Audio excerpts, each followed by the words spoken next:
30. Nahri. O warrior of the Jinn, I beseech thee. Nahri closed her swollen eyes as she sang, drumming her fingers on an overturned bowl sticky with crusty bits of rice. She'd taken it from the pile of moldering dishes at the door, remnants of the meals she'd barely touched. She picked up a wooden shard from a smashed chair and cut deeply into her wrist. The sight of her blood was disappointing. It would work better if she had a chicken.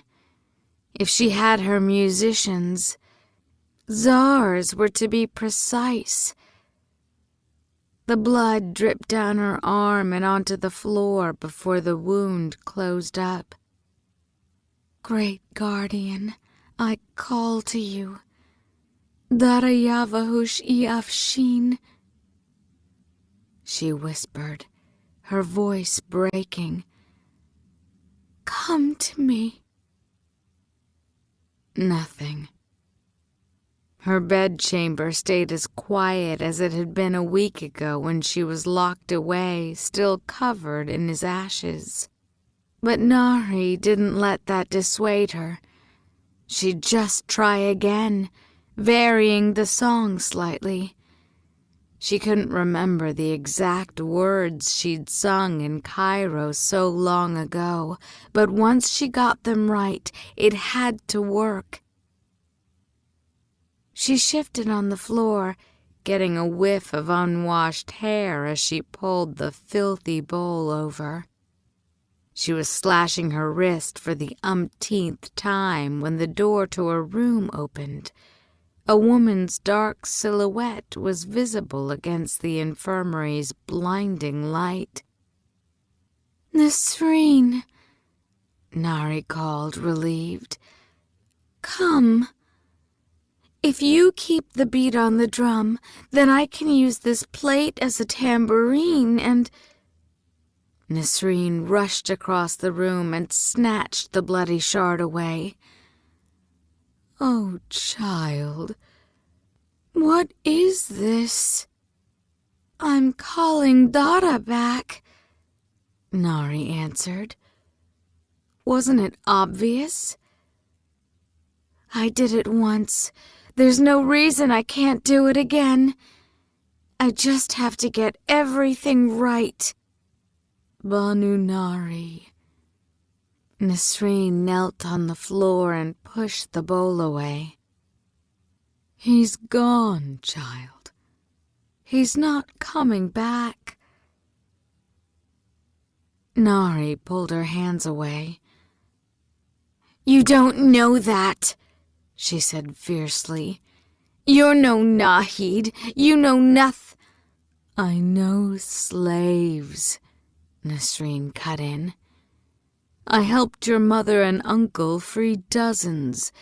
And child, they cannot be separated from their vessels. Not for a moment. It's all that binds their soul to this world. Nasreen took Nahri's face between her hands. He's gone, my lady. But you are not. And if you'd like to keep it that way, you need to pull yourself together. Her eyes were dark with warning. The king wants to speak to you. Nahri stilled. In her mind, she saw the arrow tearing through Ali's throat and heard Muntadir screaming as Dara scourged him. A cold sweat broke across her skin. She couldn't face their father. No, she shook her head. I can't. He's going to kill me. He's going to give me over to that Karkadan beast and... He's not going to kill you. Nasreen pulled Nahri to her feet. "Because you're going to say exactly what he wants to hear and do exactly as he orders. Understand? That is how you survive this." She pulled Nahri toward the hammam. "But we're going to get you cleaned up first." The small bathhouse was steamy and warm when they entered, the wet tiles redolent of roses. Nasreen nodded at a small wooden stool in the misty shadows. "Sit." Nahri obeyed. Nasreen dragged over a bowl of hot water and then helped her out of her filthy tunic. She poured the bowl over her head, and the water streamed down her arms, turning gray as it rinsed the ashes from her skin. Dara's ashes. The sight nearly undid her. She choked back a sob. "I can't do this. Not without him." Nasreen clucked her tongue. "Now where is the girl who killed Ifrit with her blood and offered up fiery, blasphemous lectures on her ancestors?" She knelt and wiped Nahri's dirty face with a damp cloth. "You are going to survive this, Banu Nahri. You must. You are all we have left." Nahri swallowed back the lump in her throat, a thought occurring to her. "But his ring. Maybe if we found it—" "It's gone." A bitter edge crept into Nasreen's voice as she rubbed a nub of soap into a lather. "There's nothing left. The king had the boat burned and sunk." She massaged the soap into Nahri's long hair. "I've never seen Ghassan like this." Nahri tensed. "What do you mean?" Nasreen lowered her voice. "Daevabad had help, Nahri. The king's men found supplies on the beach. Not much.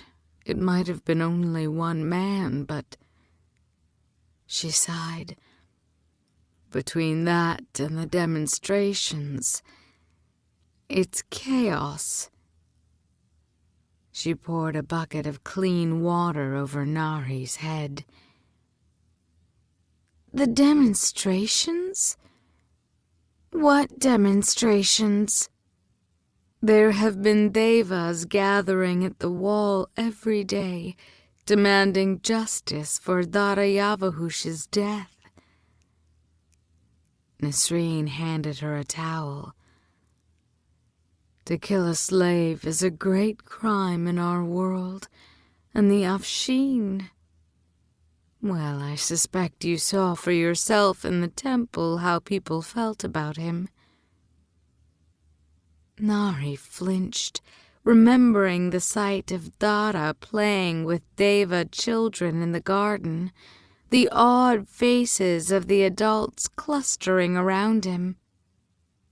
But Nahri also remembered all too well who was to blame for the carnage on that boat, and the one death she didn't imagine the king would ever forgive. "Nasreen," she started as the other woman began to comb her hair. "Dara killed Ali. The only justice Ghassan's going to—" Nasreen drew back in surprise.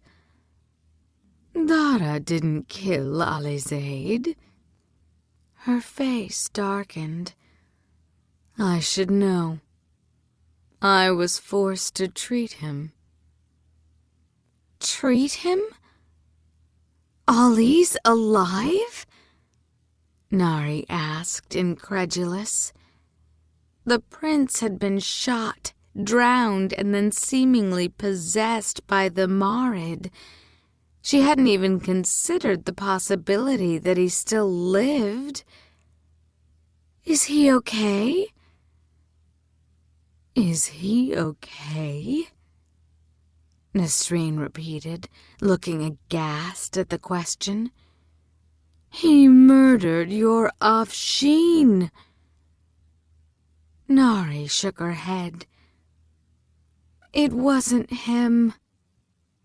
There had been nothing of Ali and the oil-eyed wraith who had climbed aboard the boat, chanting in a language like the rush of the sea. It was the Marid. They probably forced him. He probably volunteered. Nasreen cut in coldly. Not that we'll ever know. Ghassan's already had him smuggled back to Am-Gazira and warned me that if I spoke of what happened, he'd cut your throat.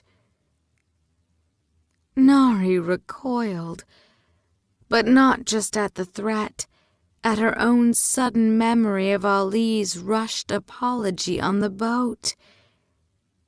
He had said nothing, letting them rush into the trap he knew awaited. Nasreen seemed to read her mind. My lady, forget the Katanis. Worry about your people for once. Devas are being killed, hung from the palace walls, simply for demanding justice, for a mere inquiry into the death of one of our own. Deva men are being dragged from their homes, interrogated and tortured. We've been stripped of royal protection, our quarter left undefended. Half our shops in the Grand Bazaar have already been looted. Her voice broke. Just this morning, I heard word a Deva girl was snatched from her palanquin and raped by a mob of Shafit men while the royal guard stood by. The blood left Nahri's face. I'm sorry. I had no idea. Nasreen sat on the bench opposite her.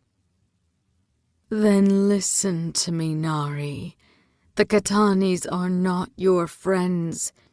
This is how it always happens with them.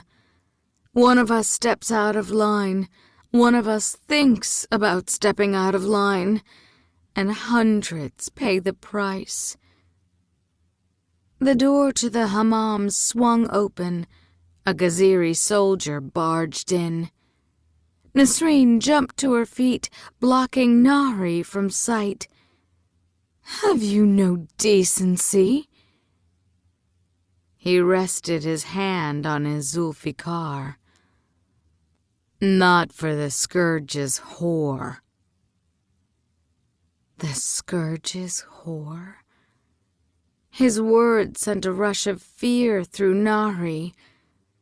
Her hands were shaking so badly that Nasreen had to help her dress, pulling a loose linen gown over Nahri's head and tying her shalwar pants.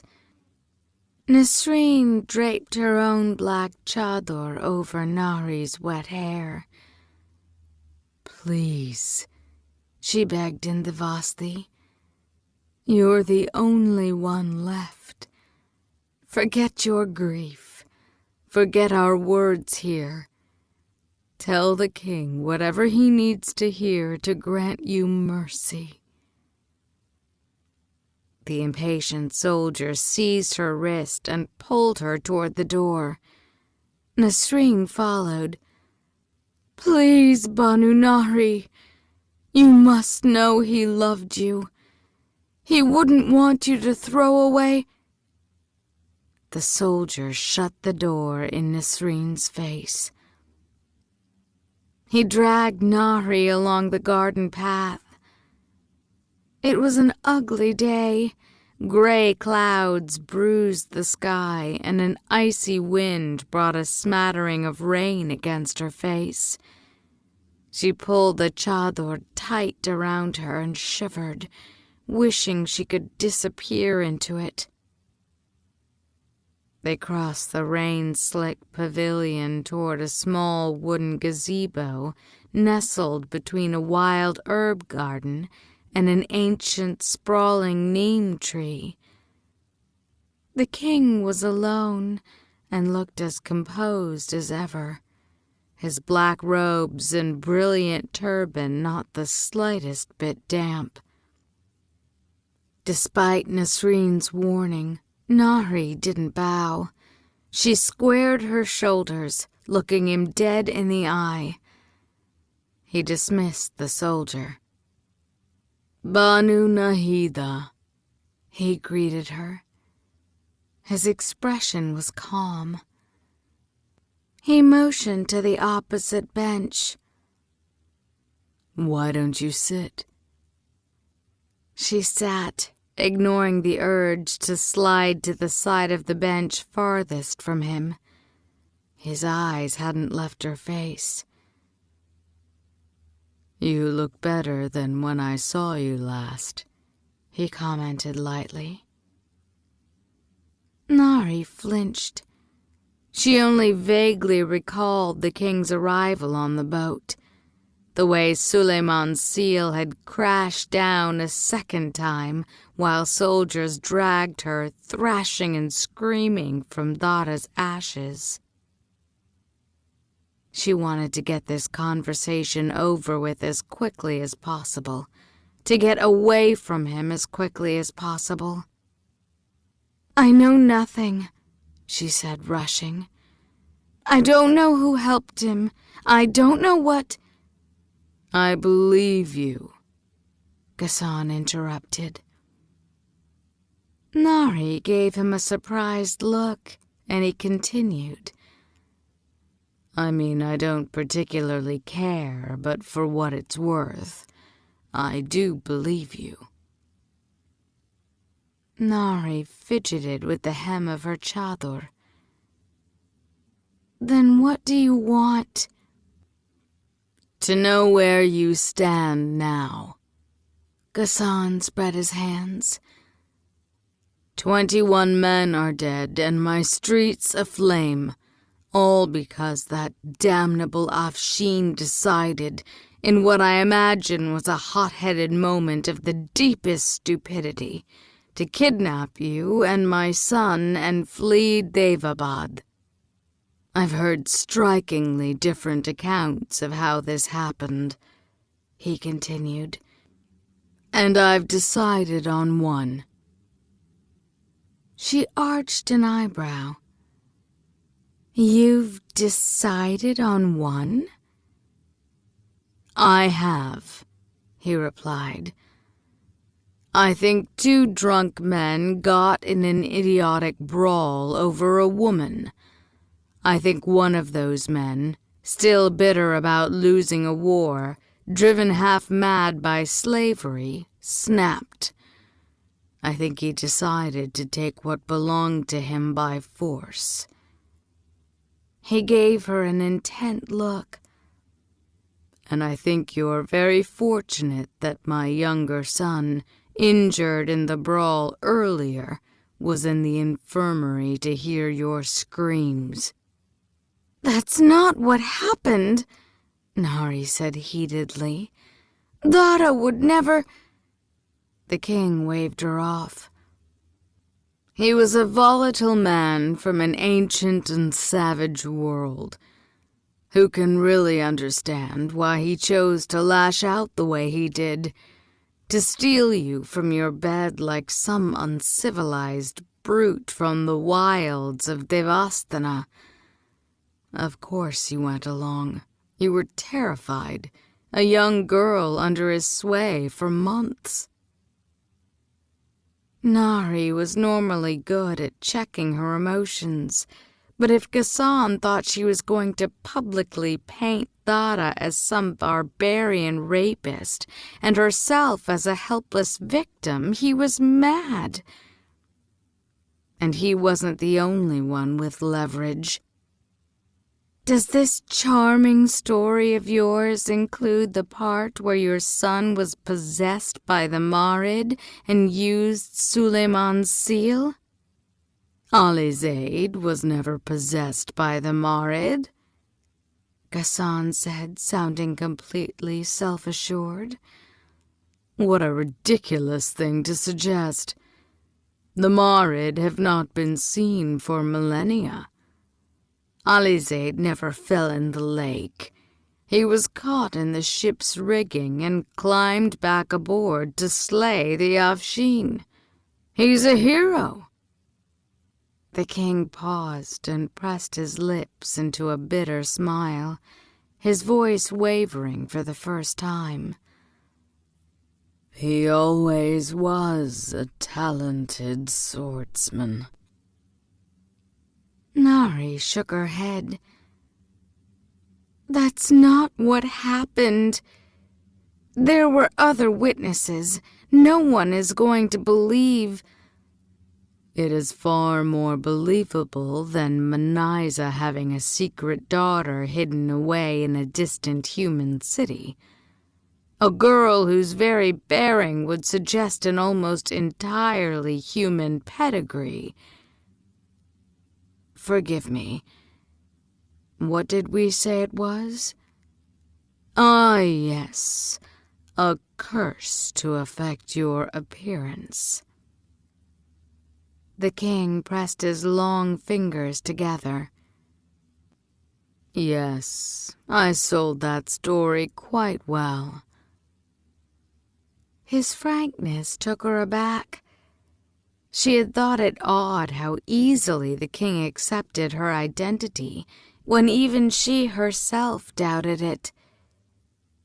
Because it's the truth, she argued.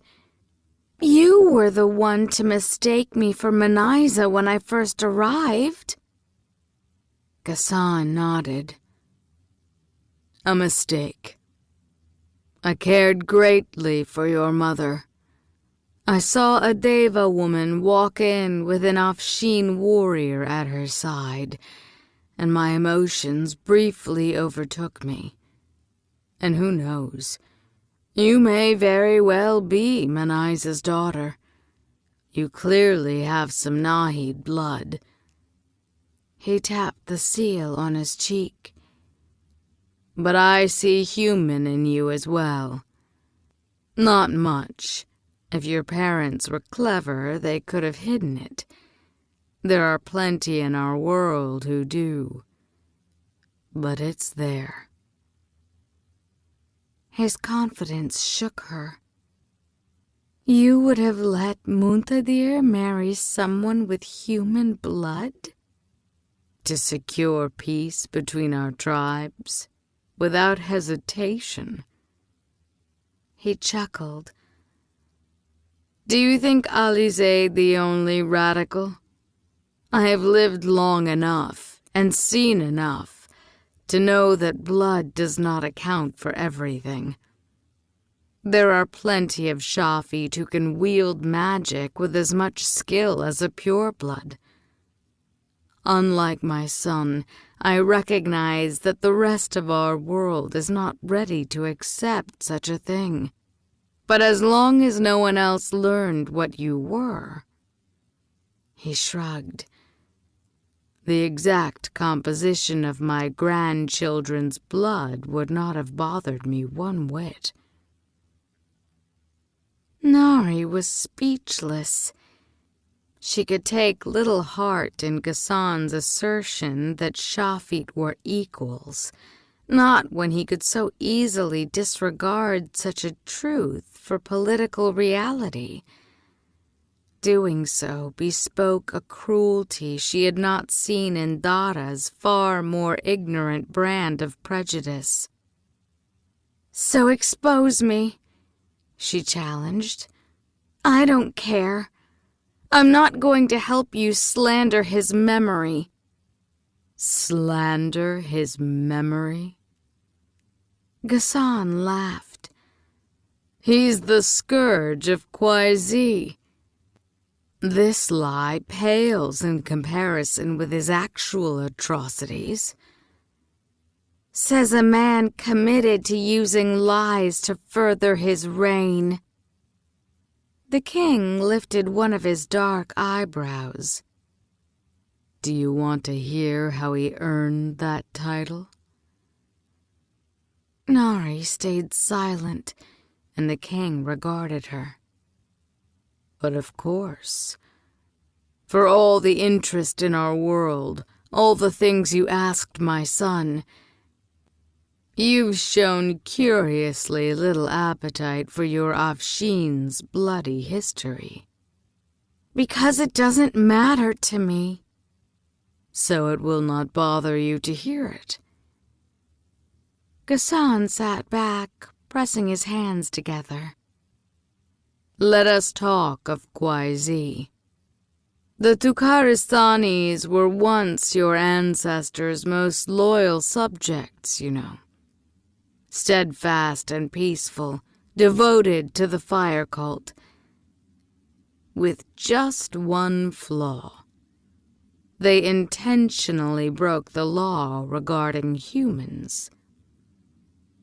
He tapped his turban. "Silk. A specialty of the humans in their land, and an immediate hit when it was introduced to Daevabad. But its creation is a delicate task, too delicate for hot-blooded jinn hands, and so the Tukharistanis invited a select few human families into their tribe. They were embraced and given their own protected city, Qaizi. None could leave, yet it was considered a paradise. As one would expect, the Deva and human populations mixed throughout the years. The Tukharistanis were careful not to let anyone with human blood leave Qaizi, and silk was so prized that your ancestors turned a blind eye to the city's existence for centuries. Until Zaidi al-Qahtani rebelled, until the Ayanle swore their allegiance, and suddenly any Deva, forgive me, any jinn, with a trace of sympathy for the Shafit fell under suspicion. The king shook his head. Qaizi could not stand. The Nahids needed to teach us all a lesson, a reminder of what happened when we broke Suleiman's law and got too close to humans. So they devised such a lesson and selected an Afshin to carry it out, one too young and too stupidly devoted to question its cruelty. Ghassan eyed her. I'm sure you know his name. Qaizi fell almost immediately. It was a merchant city in the wilds of Tukharistan with few defenses. His men sacked the houses and burned a fortune in silk. They weren't there for riches. They were there for the people. He had every man, woman, and child scourged until they bled.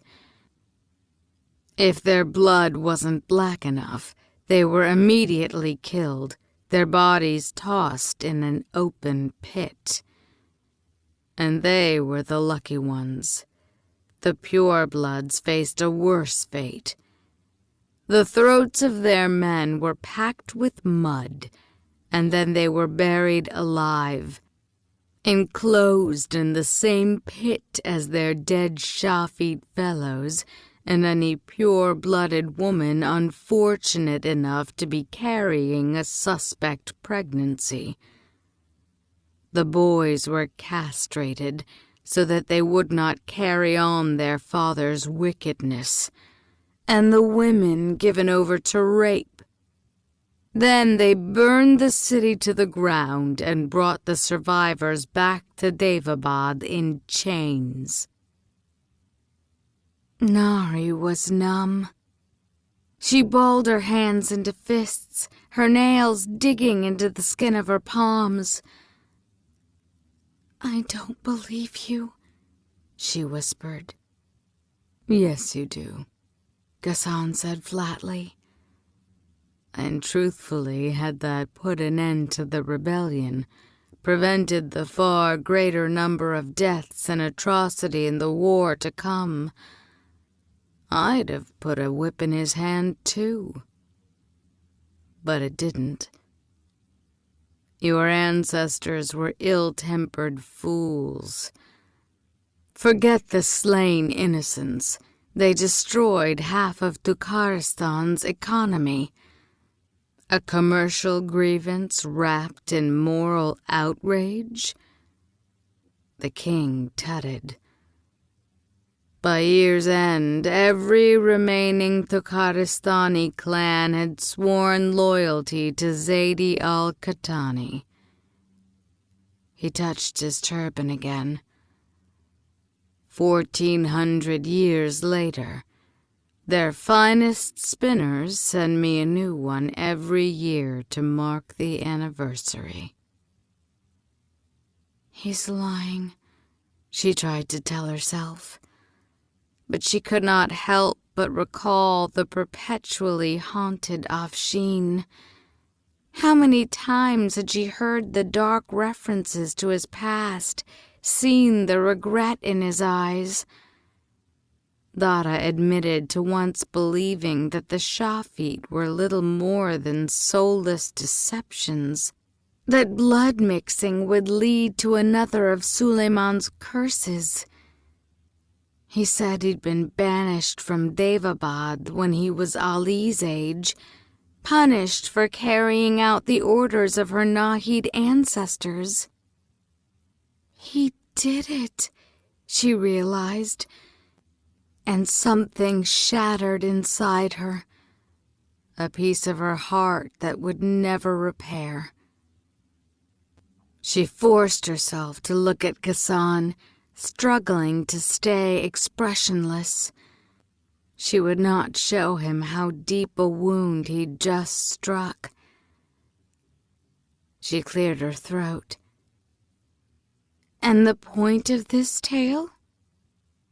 The king crossed his arms.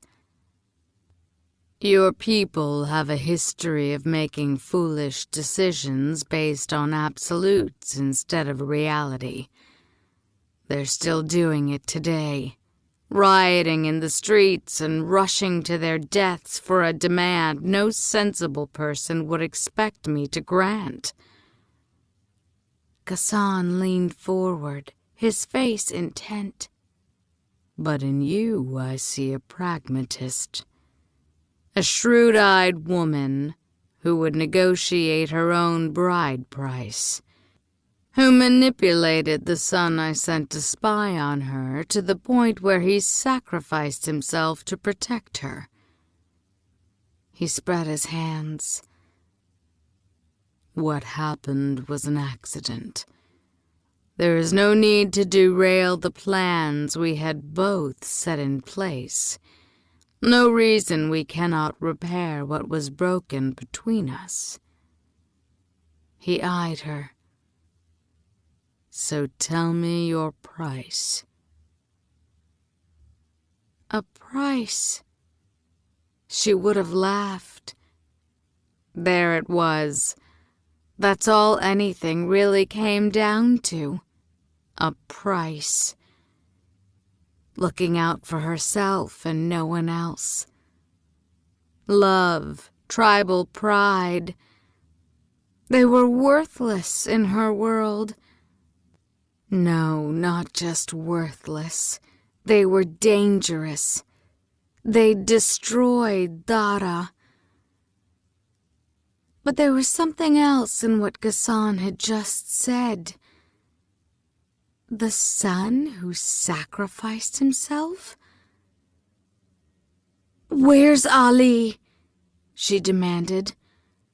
"I want to know what the If the word Marid comes out of your mouth again, I will have every Deva child in the city thrown into the lake before your eyes," Ghassan warned, his voice cold. "And as for my son, he is gone. He will not be here to defend you again." Nahri drew back in horror, and he let out an irritated sigh. "I'm growing impatient, Banu Nahri. If my slandering one of the most murderous men in history bothers your conscience, let's devise another tale." She didn't like the sound of that. "What do you mean?" "Let's talk about you." He tilted his face, studying her like she was a chessboard. "I can easily reveal you as Shafit. There are a number of ways, none particularly pleasant, in which to do so. That alone would turn most of your tribesmen against you. But we might as well go further. Give the masses something to gossip about."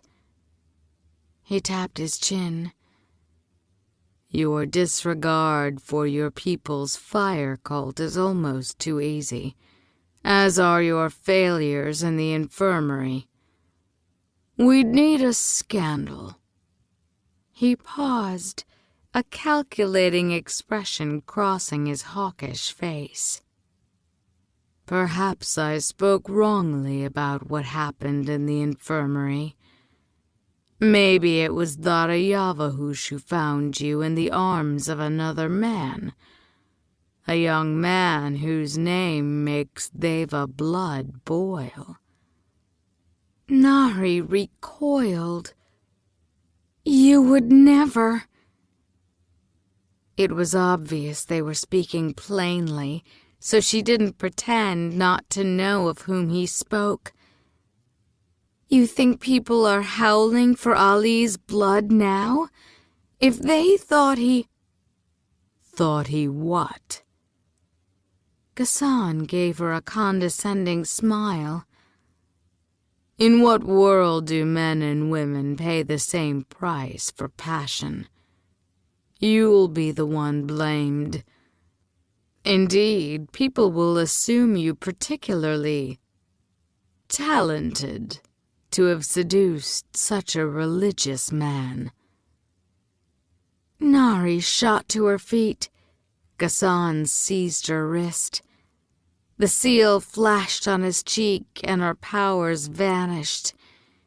He tightened his grip, and she gasped, unaccustomed to how sharp the feeling of pain was without her healing abilities. "I welcomed you," he said coldly, all jest gone. "I invited you into my family, and now my city is aflame, and I will never look upon my youngest again. I am in no mood to suffer a foolish little girl. You will work with me to fix this, or I will make sure every Deva man, woman, and child holds you responsible for Daevabad's death. I will paint you as a whore and a traitor to your tribe." He released her wrist. "And then I will give you over to that mob at my walls." She clutched her wrist. She had no doubt Ghassan spoke truthfully. Dara was dead, and Ali gone. There was no Afshin to fight for her, no prince to speak for her. Nahri was alone. She dropped her gaze, for the first time finding it difficult to meet his eyes. "What do you want?" They dressed her in the ceremonial garments of her family, a sky-blue gown heavy with gold embroidery, white silk veiling her face. She was glad for the veil. She hoped it hid the shame burning in her cheeks. Nahri barely looked at the contract as she signed it, the paper that bound her to the emir as soon as she reached her first quarter century. In another life, she might have eagerly devoured the detailed inventory, the dowry that made her one of the wealthiest women in the city. But today she didn't care. Muntadir's signature below hers was an indecipherable scrawl. The king had literally forced his hand just before her future husband spat at her feet and stormed off. They went to the massive audience hall next, the place in which she'd first laid eyes on the Katanis. Nahri could sense the size of the crowd before she entered, the anxious breathing and quickened heartbeats of thousands of pure-blood jinn. She stared at her feet as she followed the king onto the green marble platform, stopping at the level just below him. Then she swallowed and lifted her gaze to a sea of stony faces. Deva faces. Ghassan had ordered a representative of every noble family, every trading company and craft guild, every priest and scholar, anyone of elite standing in the Deva tribe, to come hear Nahri's testimony. Despite dozens of arrests and public executions, her tribesmen continued to protest at the palace walls, demanding justice for Dara's murder. She was here to end that. Nahri unfurled the scroll she'd been given. Her hands shook as she read out the charges she'd been ordered to say. She did not deviate from the script once, nor did she allow herself to dwell on the words condemning the man she loved in the most vulgar of terms. The words destroying the reputation of the Afshin who'd sacrificed everything for his people. Her voice stayed flat. Nahri suspected her audience was savvy enough to realize what was going on, but she didn't care. If Ghassan wanted a performance, he should have thought to ask for one. Even so, there were tears in her eyes when she finished, and her voice was thick with emotion. Filled with shame, she dropped the scroll and forced herself to look at the crowd. Nothing. There was no horror, no disbelief among the black-eyed Devas before her. Indeed, the vast majority looked just as impassive as they had when she first walked in. No, not impassive. Defiant. An old man stepped out from the crowd, wearing the bright crimson robes of the Grand Temple. He made for a striking sight. An ash mark split his lined face, and a tall azure cap crowned his soot-covered head. Kartir. Nahri recognized him, remembering the kindness he'd shown her back in the temple. She cringed now as he took another step toward her. Her stomach clenched. She expected some sort of denouncement. But Kartir did nothing of the sort. Instead, he brought his fingertips together in the traditional Deva show of respect, dropped his gaze, and bowed. The priests behind him immediately followed suit, and the motion rippled out across the crowd as the entire audience of devas bowed in her direction. No one said a word. Nahri drew in her breath, and then from just behind her, she heard a heart begin to beat faster. She stilled, certain she was imagining things, and then glanced back. Ghassan al-Khatani met her gaze, an unreadable expression in his eyes. The sun brightened in the window behind him, reflecting off the dazzling gems in his throne, and she realized what he sat upon. A shedu. The throne was carved in the shape of the winged lion that was her family's symbol. Ghassan sat upon a Nahid throne, and he didn't look pleased. She suspected the impromptu display of Deva unity was not what he intended. She felt for him, truly. It was frustrating when someone upended your well-laid plans. It's why you never stopped plotting alternatives. His face turned colder, and so Nahri smiled, the first time she'd done so since Dara's death. It was the smile she'd given the Basha, the smile she'd given to hundreds of arrogant men throughout the years, just before she swindled them for all they were worth. Nahri always smiled at her marks.